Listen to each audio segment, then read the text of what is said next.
So I wanted to talk a little bit about some of these exercises because some of the stuff we really haven't discussed before. Uh, you're supposed to try to reason it out, but some of them are a little tricky. So let's take a look at 1A, for example. So based on the given information about each function, we want to decide whether the function has a global max, a global min, neither, or both, or that it is not possible to say without more information. Assume that each function is twice differentiable and defined for all real numbers unless noted otherwise. In each case, write one sentence to explain your conclusion. Okay, that's going to be kind of tricky in this one. So the first one says that f is a function such that the second derivative is always negative for every x. So is it possible to say anything about a global maximum, a global minimum, or whether it has neither, or whether it has both? Well, let's think about this. If the second derivative is always negative, what does that mean about the first derivative? Right? This just means that the first derivative is always decreasing, right?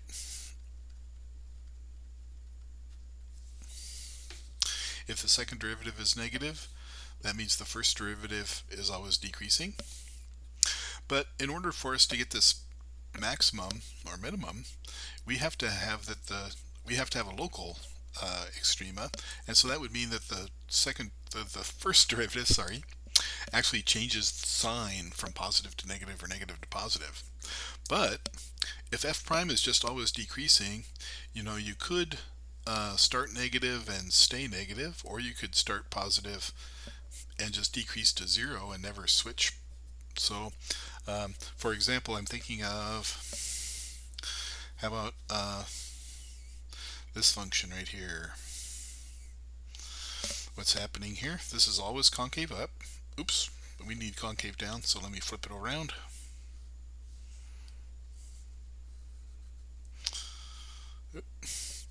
So here we have concave down, and this function f prime is starting off kind of as a big negative number or a big positive number, and then it's going to 0, right? But does this function right here have a global max or min? No, it does not. Right. So similarly, it is possible that we do have a max or min, right? So the thing that I'm thinking about is, how about at minus x squared? Right. So in this case, your derivative is starting off positive, then going to 0, then becoming negative. So it's always decreasing, and it actually decreases through 0. Right. So in this case, you actually do have a global maximum right there. But you don't have to have a global maximum, right? And so in this case, we really can't tell what's going to happen. We may have a global max, but it's not clear. Yeah. So, okay. Let me pause for a moment. All right. So in the next one, I think this might be a little more clear than 1A. 1A was kind of a tricky one. So by the way, in 1A, we found that there was not enough information here. It could have, like in the case of the minus x squared here, it could have a global maximum, or it could have a local maximum, or it may have no maximum or at all, right? So we can't tell. But the second one might be a little easier. G is a function with two critical points, x equals a and x equals b. I'm not sure if this is clear. Let me try focusing a little bit. That's a little better. And we're told that g prime of x is less than 0 for x less than a. G prime of x is less than 0 for x between a and b. And g prime of x is greater than 0 for x greater than b. So what can we say about this in terms of global maxes and mins, local maxes and mins? Okay, so let's see. Let's look at if we look at a number line. Here's A and here's B. we know that these are two critical points, right? So that means that the derivative is either 0 or does not exist. Then we know that the derivative is negative here, positive there. So that makes it pretty clear, right, that your function is decreasing, and then increasing. So you have like a little plateau here. Your function's a little plateau here, and then it's decreasing some more. But then it starts to increase on this side. Right, and so we know that globally we do have a global minimum there at x equals b. Okay, but we don't know what's happening elsewhere. So if that's all the information we have, then the only thing that we could say for sure is that this local minimum is also a global minimum. Okay, so this is the global min at x equals b. This is where it occurs, I should say. Good. All right, I'll write down part C now. All right, so this is the 1C in section 3.3. So my function h has two critical points now, a and b. I know that h prime of x is less than 0 for x less than a, and h prime is greater than 0 for x between a and b, and then h prime flips back to negative for x greater than b. In addition, I'm told that the limit as x goes to plus or minus infinity of h of x is equal to 0. And so again, let's refer to our number line here, a and b, and let's see what we're told here. H prime is negative for x less than a, negative. H prime is positive for x between a and b, positive. H prime is negative for x bigger than b. Good. And so what does our function look like? Well, it's coming down, it's decreasing, and then it's increasing, and then it's decreasing. Okay. Furthermore, it's must be going to 0 as x goes to plus or minus infinity. So this is going to be going to 0 as you go out, and then on this side it's also going to be going to 0.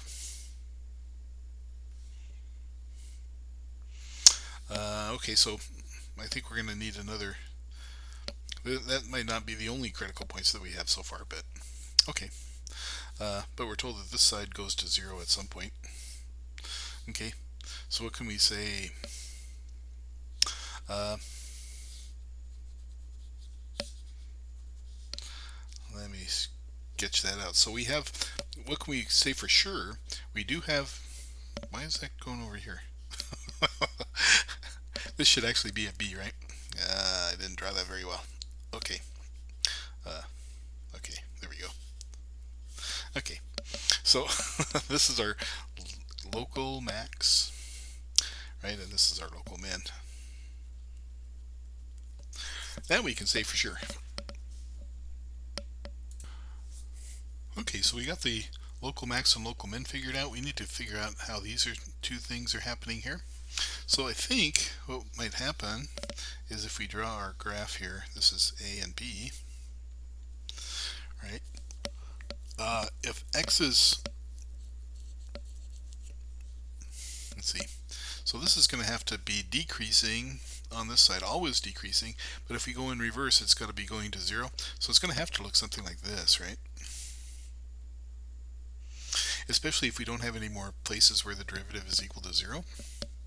And so then we're going to end up increasing on this side, but then we're going to have to pop over the axes at some point, I think. Yes, going to have to pop over the axes at some point so that this limit can also come down and be 0 without having another derivative being 0 there, right? Because if it had come down and then it would have to come back up, right, to get then, so there would be another change in the derivative. Okay, so the graph is going to have to look something like this. And so in that case, you see that where a and b are actually originally local min and local max, they're going to end up being global max and min. Okay, so that was a little tricky. We're assuming here, by the way, that h prime does not equal 0 anywhere else. because that would change the answer if h prime could be equal to 0 somewhere else. All right, so that was 1C. We will take a quick look at 1D. My penmanship looks a little bad for 1D. I think we'll get it though. So in this case, we're given that p is differentiable everywhere except at x equals a. We're also told that the second derivative is greater than 0 for x less than a, and then the second derivative is negative when x is bigger than a. And that's all the information we have. Can we say anything about global max or min? Okay, so let's see if we can draw a picture of what's happening here. So at x equals a, our first derivative does not exist, but it exists everywhere else. And we're told that in this region, the function p is concave up, and in this region, the function is concave down. Okay, so that is it.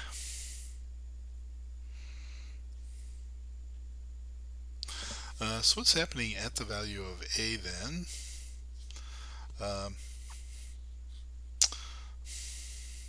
Let's see. Well, if p prime exists everywhere except at x equals a, and we're concave up on this side, concave down on that side, how would that kind of look?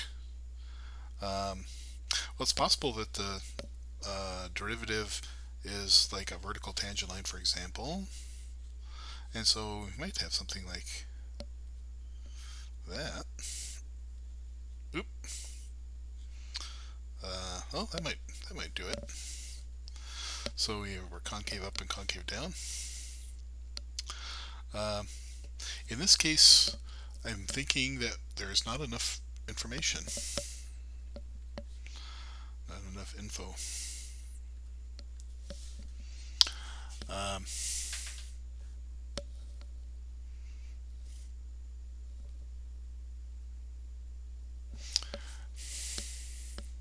So yeah, so that's kind of an interesting one to think about. I believe that takes into account what's happening here. So could we have a local max or min? Let's see. It is possible, but it would be kind of hard to draw that, right? Because concave up. Well, you would have to have. Oh, we might have a like concave up and decreasing, so it might be concave up and decreasing, concave down on this side, but we still have to have a little sharp jag there, right? Concave down, so maybe no, that's gonna be a smooth derivative right there. Okay, it's kind of hard to draw that, isn't it? So I think this case would work. So I'm going to leave that as my case here. So in fact, before I leave that, I just wanted to say this looks a lot like the cubic root function, x to the 1/3 power. So let's just check to see if x to the 1/3 power has these properties. So the first property is if p of x is equal to x to the 1/3 power, then p of x is actually continuous everywhere, right? But p prime of x is not. It's going to be 1/3 times x to the minus 2/3 power, right? And so this function will not exist at 0. And so at 0, we're not going to. So the cube root function is going to look like that. Oops. It's going to have the vertical tangent line here, but then it's going to come down and around like that. Good. So on this side we're concave up, and on this side we're concave down, and we can show that with the second derivative. So that's going to be minus 2/9 x to the minus 5/3. Good. So if x is a negative number, right, this is going to be negative. Negative times negative is positive. So we're concave up here and then concave down here. Good. This function does not have a global max or min, or a local max or min. So yeah. Done.